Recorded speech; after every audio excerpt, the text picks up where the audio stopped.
SSCGD 2024 physical medical रिमेडिकल कैसे होगा। पहले फिजिकल होगा, जैसे तुम फिजिकल में अगर फिजिकल में फेल होते हैं तो बाहर, कोई रिमेडिकल नहीं उसमें मिलेगा आपको। जैसे आपकी हाइट नहीं निकली, चेस्ट नहीं निकली तो बाहर कर देंगे। अगर आप फिजिकल पास कर ले तो मेडिकल में जाते हो तो हाँ, मेडिकल में ऐसा होता है कि डॉक्टर आपको चेक करेगा, एकदम रिजेक्ट नहीं करेगा वो। उसको पता है ये डिप्रेशन में चले जाएगा या कोई और चीज़ सोचेगा, आपको रिमेडिकल दे देगा वो। फिर रिमेडिकल में जाना है, रिमेडिकल में से 100 में से 70 बच्चे पास होके आ जाते हैं। मैं सीधी सी बात बोलूँ, मेरे सामने ऐसा ही हुआ है, जो मेरा एक्सपीरियंस है पर्सनल। 100 बच्चों में से कम 70 बच्चे वापस आ जाते थे। कुछ की ज़्यादा प्रॉब्लम होती है, जैसे ज़्यादा फ्लैट फुट मिल रहा है, ज़्यादा नॉक नहीं मिल रही, ठीक होने के चांसेस नहीं है।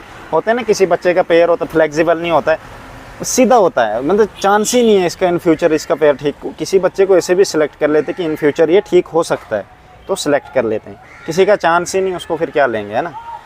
तो डॉक्टर एकदम से रिजेक्ट नहीं करेगा। मुझे पता है, हमारे सामने हम 1000 बच्चे थे तो कम से कम 300-400 को तो रिमेडिकल दे दिया था, रिजेक्ट एक को भी नहीं किया था। रिमेडिकल में थोड़ा टाइम लगता है, जैसे फिजिकल पहले दिन हुआ, अगर मेडिकल पास कर लोगे तो दूसरे दिन आप 2 ही दिन वहाँ पे रहोगे, कोई दिक्कत वाली बात नहीं, एकदम से घर आ जाओगे। अगर रिमेडिकल पड़ा तो 3-4 दिन और लग सकते हैं। अब रिमेडिकल का क्या होता है, इन्होंने हॉस्पिटल कम रखेंगे क्योंकि हर सेंटर में हॉस्पिटल नहीं होता है। कोई ऐसा BSF का सेंटर है जहाँ नॉर्मली हॉस्पिटल का कोई जुगाड़ नहीं है, कहीं और है उनका हॉस्पिटल। तो जैसे मेरा यहाँ हुआ था कश्मीर में, तो वहाँ सेंटर अंदर ही था मेडिकल का, चेस्ट का भी वहीं किया था हमारा सब कुछ, तो हम एकदम से फिट थे वहाँ पे।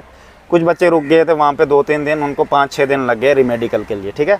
आपको ऐसे लग जाएंगे। अगर बहुत सारे बच्चे कहते हम रहेंगे कहाँ, देखो घर से एक बार निकल जाओ, रहने के लिए सब कुछ बन जाता है। तुमने अगर सोल्जर बनना है ना, तो तुम्हें सब पता है कि कैसे कहाँ रहना है। रोड पे भी रहोगे, कोई दिक्कत वाली बात नहीं। ये तो तुम्हें इधर रहना कहाँ है, देखो बातें कैसे कर रहे हो, रहना कहाँ है।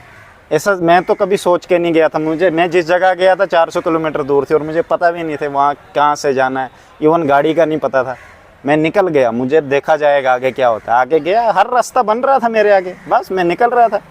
हाँ, इधर जुगाड़ रात को सोने का भी मिल गया, 100 रुपये में जुगाड़ कर लिया सोने का, खाना खाने का भी वहीं बन गया।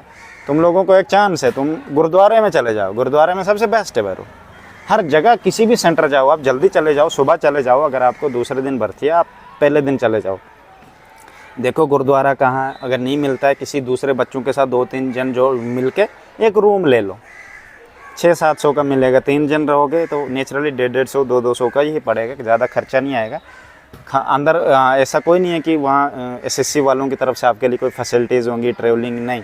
और ऐसा भी हो सकता है रात को 12 बजे भी आपको भेज सकते हैं, तो इस बात का ध्यान रखना। तभी कहता हूँ मैं 2-2, 3-3 जने एक जन ग्रुप में बन जाओ। मैंने ग्रुप भी बनवाए कि आपस में मिल जाओ, बातें करो, साथ में जाओ मेडिकल देने, ताकि एक दूसरे के एक्सपीरियंस शेयर करो।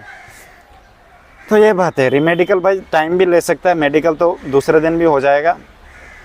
रिमेडिकल में यही प्रॉब्लम है कि अगर ज़्यादा प्रॉब्लम है तो समझ लेना बाहर। अगर आई का है, कलर बनाने का है, तो ज़्यादा फिर ख़तरा हो जाएगा तुम्हारे लिए। अगर कोई नॉर्मल सा है, छोटे से, मतलब ऐसे कर दिया है, अगर अपील भी कर सकते हो। अगर आपको लगेगा कि मुझे बेवजह रिजेक्ट किया गया, आपको अपील करनी, एक फॉर्म मिलता है। फॉर्म के बगैर भी ऐसे नहीं, एप्लीकेशन डाल देना, वहीं पे CO होगा, उसको बोल देना मुझे इस रीज़न से रिजेक्ट किया गया, मुझे बताओ, मेरा दोबारा से मेडिकल कराओ, तो आपका दोबारा से मेडिकल हो जाएगा वहाँ पे, फिर ज़्यादा अच्छे से होगा, ठीक है। तो वो पूरा सबूत देते, एविडेंस के साथ बच्चे को भेजते, ऐसे नहीं कि ऐसे रिजेक्ट कर दे। बहुत सारे लास्ट ईयर कोई बच्चा कह रहा था मेरे को ऐसे ही रिजेक्ट कर दिया। वो अभी भी वो उसका YouTube चैनल है मिश्रा इन्फॉर्म के नाम से, तो उसको रिजेक्ट कर दिया था, आंखों के चक्कर में डाला था, किसी और चीज़ से रिजेक्ट कर दिया। उसको पता ही नहीं अपील करनी होती, अपील की ही नहीं उसने, बस रो रो के घर आ गया। ऐसे नहीं होता, अपील कर सकते हो आप, CO को बोलो मुझे किस रीज़न से रिजेक्ट किया गया, ठीक है। तो ये बहुत चीज़ें आपको पता होनी चाहिए, क्योंकि ये नहीं कि मेरे नंबर 40 हैं तो मुझे कुछ नहीं होगा, भाई ये मैटर नहीं करता है। मैं भी यही सोच के गया था, मेरे नंबर 20 हैं तो मेरे को क्या होगा, हो गया हो जाता है, जब होगा ना तब बोल के नहीं होगा। मेहनत करोगे, कुछ सब कुछ पॉसिबल है, ठीक है। Best of luck.